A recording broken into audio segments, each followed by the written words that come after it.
Everyone, आज हम संस्कृत के शब्द रूपों के बारे में चर्चा करेंगे। इस विषय में आगे बढ़ने से पहले संस्कृत के शब्द रूपों से संबंधित विभक्तियों का अध्ययन करेंगे। इन विभक्तियों में प्रथमा, द्वितीया, तृतीया, चतुर्थी, पंचमी, षष्ठी और सप्तमी विभक्ति के साथ संबोधनम को भी सम्मिलित किया जाता है। ध्यान दें कि संबोधनम का प्रयोग केवल संज्ञा के शब्दों के साथ ही किया जाता है, जैसे हे बालक, हे राम, हे देव इत्यादि। सर्वनाम के शब्दों के साथ जैसे मैं, तुम, वह इत्यादि शब्दों के साथ संबोधन शब्दों का प्रयोग नहीं किया जाता है। शब्द रूप से संबंधित विभक्तियों का अध्ययन करने के बाद हम कारक शब्दों का अध्ययन भी करेंगे। शब्द रूपों की प्रत्येक विभक्ति के साथ कोई ना कोई कारक का भाव जुड़ा होता है। जैसे प्रथमा विभक्ति, इसके साथ कर्ता कारक का भाव जुड़ा होता है।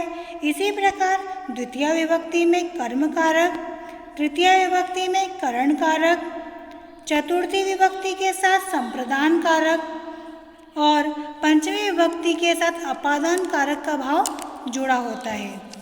इसी श्रृंखला में आगे बढ़ते हुए षष्ठी विभक्ति के साथ संबंध कारक का बोध होता है।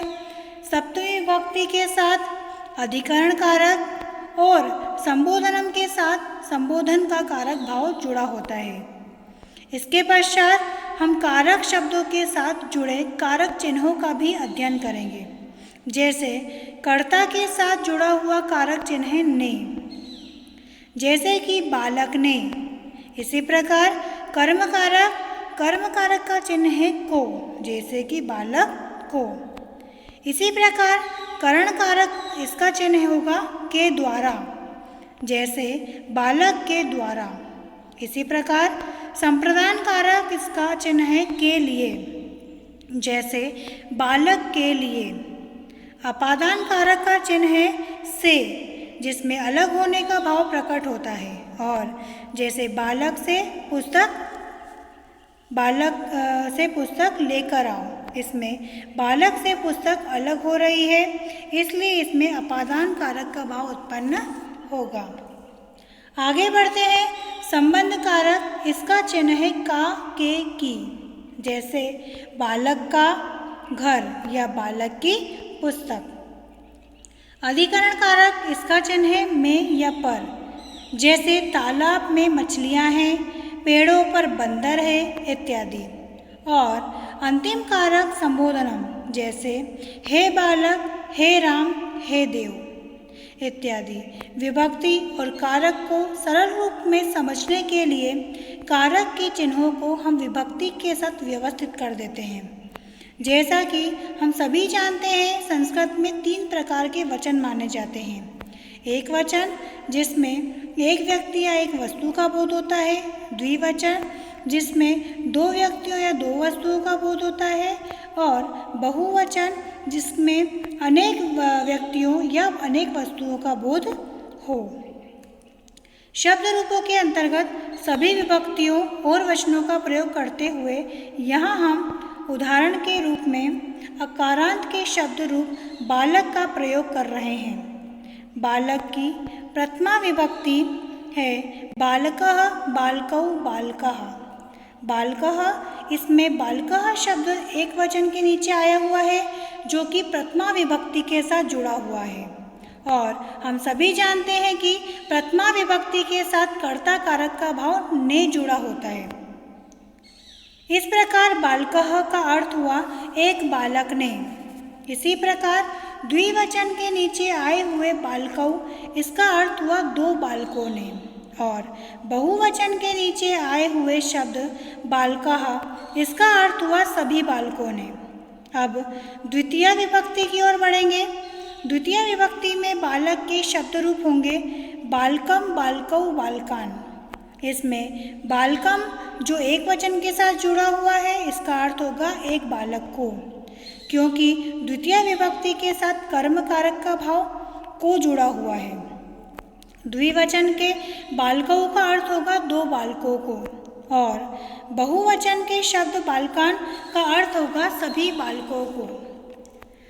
तृतीय विभक्ति जिसके साथ करण कारक का भाव के द्वारा जुड़ा हुआ है, इसमें बालक के रूप होंगे बालकेन, बालकाभ्याम, बालकेह। बालकेन का अर्थ है एक बालक के द्वारा, जो कि एक वचन का शब्द है।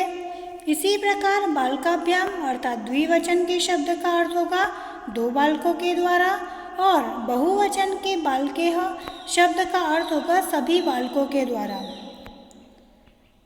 चौथा है संप्रदान कारक। संप्रदान कारक से जुड़ी हुई चौथी विभक्ति जिसका भाव उत्पन्न होता है के लिए, इसके रूप होंगे बालकाय, बालकाभ्याम, बालकेभ्यः। बालकाय अर्थात एक बालक के लिए, बालकाभ्याम अर्थात दो बालकों के लिए, क्योंकि ये द्विवचन का शब्द है, और बालकेभ्यः अर्थात सभी बालकों के लिए। इसी प्रकार पंचमी विभक्ति जो कि अपादान कारक के साथ जुड़ी होती है, जिसके अंतर्गत अलग होने का भाव उत्पन्न होता है, इसमें बालक के रूप बनेंगे बालकात, बालकाभ्याम, बालकेभ्यः। यहाँ एक वचन के शब्द बालकात का अर्थ होगा एक बालक से, द्विवचन के बालकाभ्याम का अर्थ होगा दो बालकों से, और बहुवचन के बालकेभ्यः इसका अर्थ होगा सभी बालकों से। षष्ठी विभक्ति की ओर बढ़ेंगे। इसके भाव है का, के, की। इसमें बालक के रूप बनेंगे बालकस्य, बालकयोः, बालकानां। बालकस्य अर्थात एक बालक का, द्विवचन में बालकयोः अर्थात दो बालकों का, और बहुवचन में बालकानां अर्थात सभी बालकों का। षष्ठी विभक्ति के बाद सप्तमी विभक्ति जो कि अधिकरण कारक के साथ जुड़ी हुई है और जिसका भाव उत्पन्न होता है में या पर। इसमें बालक के रूप बनेंगे बालके, बालकयोः, बालकेषु।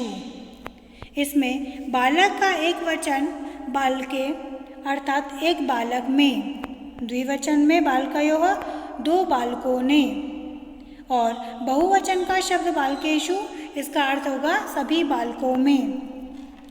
संबोधनम अर्थात किसी व्यक्ति को पुकारने का भाव, मतलब इसकी विभक्ति बनेगी हे बालक, हे बालकों, हे बालकाः। जैसे एक वचन में हे बालक अर्थात एक बालक को पुकारने का भाव, इसी प्रकार द्विवचन में हे बालकों अर्थात दो बालकों को पुकारने का भाव, और बहुवचन में हे बालकाः अर्थात अनेक बालकों को या सभी बालकों को पुकारने का भाव यहाँ उत्पन्न होता है। जैसा कि हमने समझा, प्रत्येक विभक्ति किसी न किसी कारक के साथ जुड़ी होती है। विभक्ति और कारकों की यह व्यवस्था लगभग सभी प्रकार के शब्द रूपों में प्रयोग की जा सकती है। इसका प्रयोग करके आप किसी भी शब्द रूप को आसानी से समझ सकते हैं। तो ये था संस्कृत के शब्द रूपों को समझने का सरल और आधारभूत तरीका। आशा है आपको ये शब्द रूप अच्छे से समझ में आ गए होंगे।